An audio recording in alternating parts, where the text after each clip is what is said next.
Rav Fresh est le Rosh Yeshiva de la Yeshiva Torat Chaim de Soisy. Mais tout d'abord, comment définir une yeshiva? C'est un endroit où les Juifs étudient. Avraham Avinu étudie à la yeshiva. Yitzhak étudie à la yeshiva. Yaakov Avinu a passé 14 ans à la yeshiva. De tout temps, les Juifs ont étudié à la yeshiva. La yeshiva est l'endroit où on forme ceux qui vont former le peuple juif, ceux qui vont accompagner le peuple juif.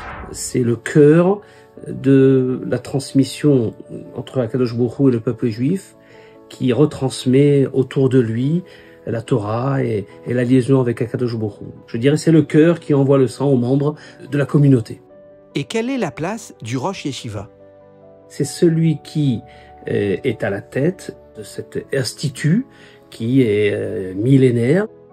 Quel est l'emploi du temps d'un Rosh Yeshiva?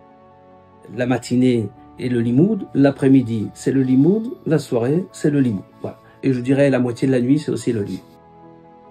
C'est ici dans son bureau que Rav Fresh prépare ses cours pour ses étudiants. Le prochain cours a lieu dans quelques instants.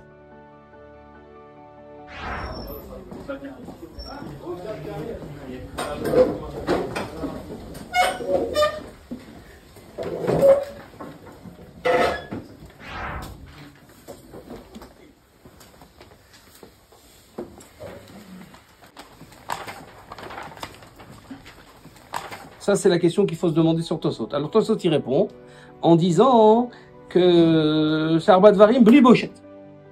Quelles sont les satisfactions d'un Rosh Yeshiva? Quand on forme ces garçons qui ont de l'enthousiasme, un enthousiasme débordant, et ensuite on les voit eux-mêmes qui transmettent cet enthousiasme, mais oui, bien sûr, il n'y a rien de plus extraordinaire. Vous savez, il y a une phrase que j'entends souvent, il dit « Ah, mes 20 ans, quand j'avais 20 ans, je vivais. Mais nous, nos 20 ans, mais on vit dans le feu de la Torah.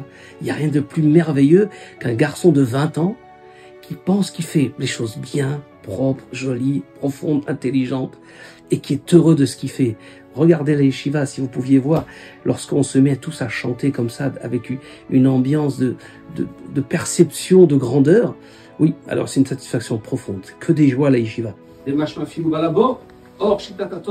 Qu'est-ce qu'il y a de stimulant à la yeshiva? On aime une période à l'yeshiva, on aime l'hiver. Parce que dehors il fait froid, il fait nuit, et puis à la yeshiva c'est la lumière, c'est le feu, on étudie, il y a de l'ambiance. Les gens croient peut-être qu'on est triste à la yeshiva, mais il n'y a pas d'endroit plus heureux que la yeshiva. On est en contact avec le limoud, on a l'impression de faire des choses qui sont belles, émettent. Il y a des discussions, il y a des disputes de Torah, c'est extraordinaire. Mais à la sortie de ce cocon, la confrontation avec la vie réelle n'est-elle pas plus difficile? En fait, l'essentiel de l'étude, c'est ce que contiennent les textes. Or, les textes sont très concrets. Il s'est passé ça, il y a un problème dans un couple, il y a un divorce, comment je divorce, il a fait ça, comment on se marie, il y a des disputes, c'est ça l'étude.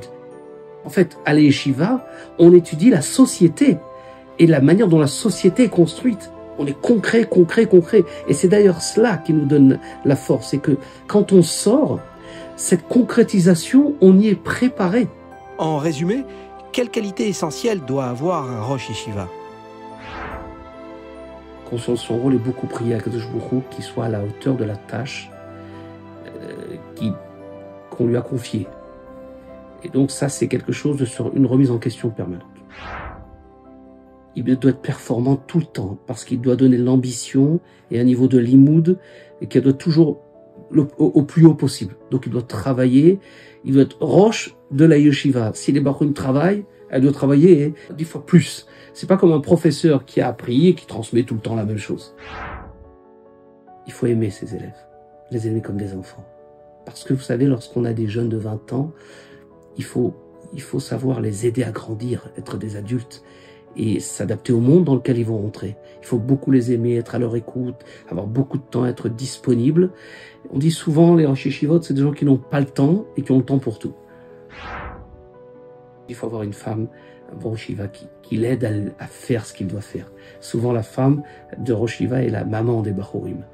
C'est une grande famille, une Yeshiva. Ils ont souvent besoin d'une maman. Et ce côté-là de femme de Rosh Yeshiva lui donne un élan. Avoir toujours les yeux tournés vers les Gdolim, les autres, les grands rabbanim. C'est pas une place qu'on a et puis voilà. Il faut toujours se dire comment il faisait, respecter ce qu'est une yeshiva, être représentatif de ce qu'a toujours été. On a quelque chose à porter et à transmettre, alors il faut essayer de savoir être à la hauteur de ça. Et la qualité essentielle que doit avoir un bon étudiant en yeshiva. Une histoire qu'on raconte de ce rave qui veut marier sa fille et qui cherche le meilleur barreau d'une yeshiva. Donc il va dans une yeshiva et il pose une grande question devant tout le monde, comme ça, puissante, très puissante, et personne ne répond. Et il dit, voilà, celui qui sait répondre, alors il aura la chance d'épouser la fille du Rosh Yeshiva. Tous les Bachorim sont en émulation, ils cherchent. Personne ne trouve la réponse à la question très puissante. Bon, le Rav se dit, bah, et puis personne n'a trouvé. Il part.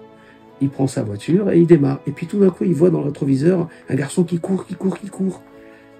Et qui court derrière la voiture. Non, il arrête la voiture, il descend. Nous, tu as une réponse? Alors le garçon, il dit, non, j'ai pas de réponse. Bah alors? Mais moi, je veux l'entendre, la réponse, Rav. Moi, je suis intéressé à l'entendre. Mais c'est ça le Ratan que je veux. Celui qui est passionné par ce qu'il étudie. C'est ça que je voulais. Ce n'est pas la réponse, c'est la passion.